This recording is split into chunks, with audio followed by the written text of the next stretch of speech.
Live TV, सच सबसे आगे।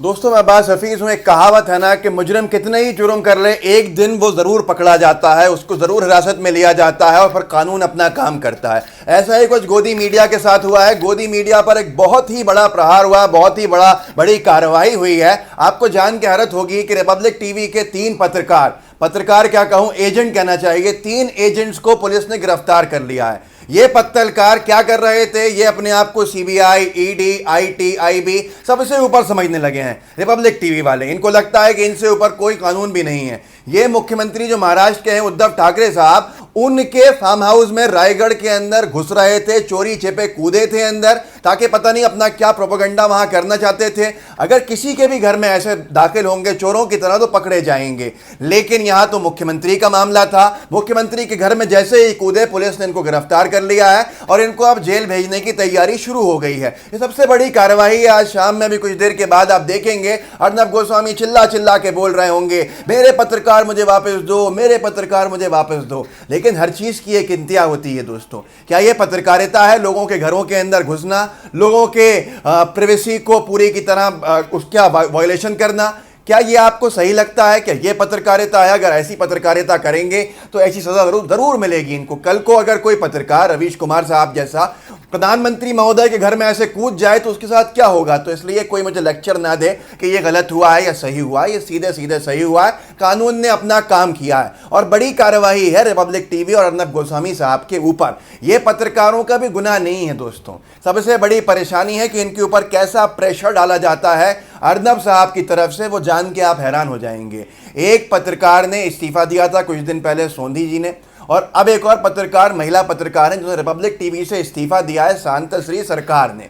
शांतश्री सरकार ने जो आरोप रिपब्लिक टीवी के ऊपर लगाए हैं वो चौंका देने वाले हैं और आप समझ जाएंगे कि कैसे रिपब्लिक टीवी और अर्नब गोस्वामी साहब की जिम्मेदार हैं इन सब कामों के पीछे, कि उनकी सजा इनको भुगतनी पड़ती है। इन पत्रकारों को कैसा प्रेशर डाला जाता है। शांतश्री सरकार ने जो लिखा है वो आपको सुनाता हूं मैं, आप दंग रह जाएंगे। लेकिन ये देख लीजिए, जिन लोगों को लगे कि ये शायद खबर झूठी है, तो सकाल टाइम्स ने छापा है, रिपब्लिक टीवी के 3 पत्रकारों को पुलिस ने पकड़ा। उसके साथ साथ एबीपी माझा ने इसके ऊपर स्टोरी की, आप देख सकते हैं, उन्होंने भी इसके ऊपर पूरा बुलेटिन चलाया था कि इनको पकड़ लिया गया है। मतलब साफ है, पकड़े गए हैं। इनका ये कह लें कि ये जो पत्रकारिता दलाली से भरी होती है उसको अंत करने की शुरुआत हो गई है एक तरह से महाराष्ट्र में। अब शांतश्री सरकार के ट्वीट्स को पढ़ना ज़रूरी है। आप भी जाके देखिएगा, ये काम करती थी रिपब्लिक टीवी के अंदर, इन्होंने परेशान होकर छोड़ा है और ट्विटर पे अपनी पूरी कहानी लिखी है कि कैसे रिया चक्रवर्ती के केस के अंदर अर्नब इस पूरे मामले के अंदर शांतश्री सरकार के द्वारा बेनकाब हुए हैं। शांतश्री सरकार ने ट्विटर पे लिखा है कि मैंने इस्तीफा दिया है डिप्रेशन में आके, क्योंकि जिस तरह की स्टोरी बायस प्रोपेगेंडा से भरी मुझसे कराई जा रही थी, मैं उसको अब नहीं झेल सकती थी। पत्रकारिता के सिद्धांतों के खिलाफ है। आगे लिखा है शांतश्री सरकार ने कि मुझसे कहा गया, हम सब से कहा गया, हम सबको शुरू से सिखाया गया था कि जो सच है वो निकाल के लाएं, खोद के पत्रकारिता इसे कहते हैं। पर यहाँ पर हमसे ये कहा जाता था कि जो सच है उसको नहीं लेकर आएं, बल्कि प्रोपेगेंडा को लेकर आएं। रिया चक्रवर्ती के केस में इनसे रिपब्लिक टीवी के जो मैनेजमेंट है उसने, अर्नब गोस्वामी साहब के लोगों ने कहा शांतश्री सरकार से कि सारी वो चीज़ें निकाल के लाओ जो प्रोपेगेंडा से भरी हैं और सच को ज़रूरत नहीं है लाने की, जिससे ये बहुत दुखी थी।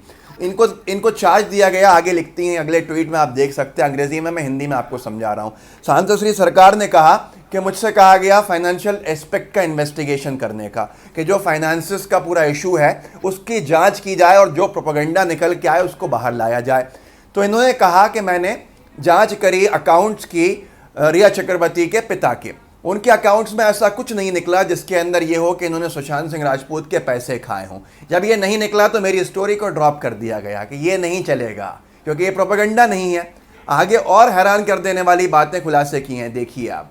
उसके बाद इनसे कहा गया कि कुछ ऐसा लाओ जो प्रोपेगेंडा वाला हो, जिससे फ़ायदा मिले इस स्टोरी के अंदर, बायस स्टोरी करो। जब ये बायस स्टोरी नहीं कर पा रही थी तो इनको दिन रात काम का लोड दिया गया, जिससे ये परेशान होने लगी। फिर ये दुखी हुई अपने साथी पत्रकारों को देखकर। इन्होंने खुद लिखा है कि किस तरह से वो गिद्ध की तरह, भेड़ियों की तरह लोगों पे हमले कर रहे थे वहां पर रिया चक्रवर्ती के नीचे गार्ड्स को चिल्ला चोट कर रहे थे, डिलीवरी बॉय का एक तरह से थर्ड डिग्री लगा के इंटरव्यू लेने की कोशिश कर रहे थे। इस तरह की सारी चीज़ों से इन्होंने उदास होकर डिप्रेशन में आके रिपब्लिक टीवी को छोड़ दिया। दोस्तों आप खुद समझिए कि ये क्या हो रहा है, ये किस तरह के काम आ रहे हैं सामने। इससे पहले सोंधी ने लिखा था, अब ये शांतश्री सरकार ने लिखा है। कितना बड़ा आरोप है, लेकिन कहीं कोई नहीं दिखा रहा है। उसके बाद तो एक यूज़र ने तो इनके नीचे ये भी लिखा है कि अर्नब गोस्वामी बिना सुसाइड नोट के, जो सुसाइड हुआ सुशांत सिंह राजपूत का, रात दिन इसकी जांच पड़ताल कर रहे हैं। आपको जान के हैरानी होगी दोस्तों कि सुशांत सिंह राजपूत जैसा एक और सुसाइड केस हुआ जो अलीबाग में हुआ था, अलीबाग पुलिस स्टेशन में दर्ज है, जिसमें सुसाइड नोट छोड़ा गया था। अन्वय जो नाम है, जिनके जो आर्किटेक्ट थे, उन्होंने साफ साफ ये लिखा था कि मुझे अर्नब गोस्वामी जी से पैसे लेने थे, पैसे नहीं देने की वजह से, मिलने की वजह से मैं मजबूर हूँ खुदकुशी करने के लिए। मैंने उनका स्टूडियो बनाया था। अब आप खुद बताइए कि यहाँ पर कौन सही है कौन गलत है, ये कार्यवाही गलत है क्या? अगर आप मुख्यमंत्री के घर में इस तरह से कूदेंगे चोरों की तरह तो आपकी गिरफ्तारी ज़रूर होगी। और जिस इंटीरियर डिज़ाइनर का बता रहा था, आप सर्च कर सकते हैं गूगल के ऊपर, अन्वय नायक नाम से। अन्वय नायक ने आत्महत्या की थी, सुसाइड नोट छोड़ा है अर्नब गोस्वामी जी के ऊपर। लेकिन अब अगर उसके ऊपर कोई कार्रवाई होगी तो अंधभक्त कहेंगे कि अर्नब क्योंकि सुशांत सिंह राजपूत की लड़ाई लड़ रहे थे इसलिए उन पर कार्रवाई हो गई। जैसे आज कंगना रनावत के इल्लीगल ऑफिस को हटाने के ऊपर अनभक्त टूट पड़े। अनभक्तों के लिए अगर कंगना शायद किसी का कुछ और कर देंगी, ऐसा बड़ा जुर्म भी, तब भी उनको अगर कोई पकड़ेगी पुलिस तो यही कहना होगा कि भाई वो लड़ाई लड़ रही। सबसे आसान चीज है विक्टिम कार्ड खेलना। आप गुनाह करते जाइए और आप पे कोई कार्रवाई नहीं हो।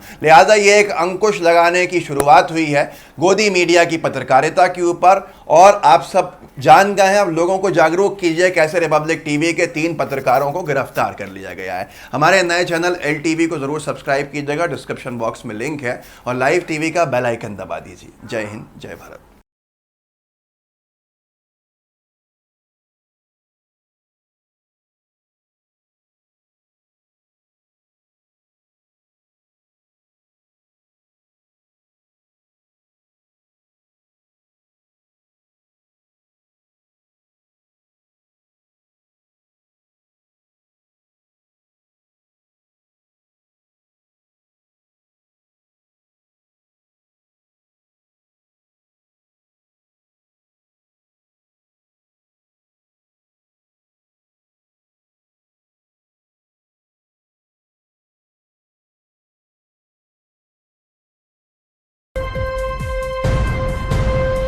लाइव टीवी, सच सबसे आगे।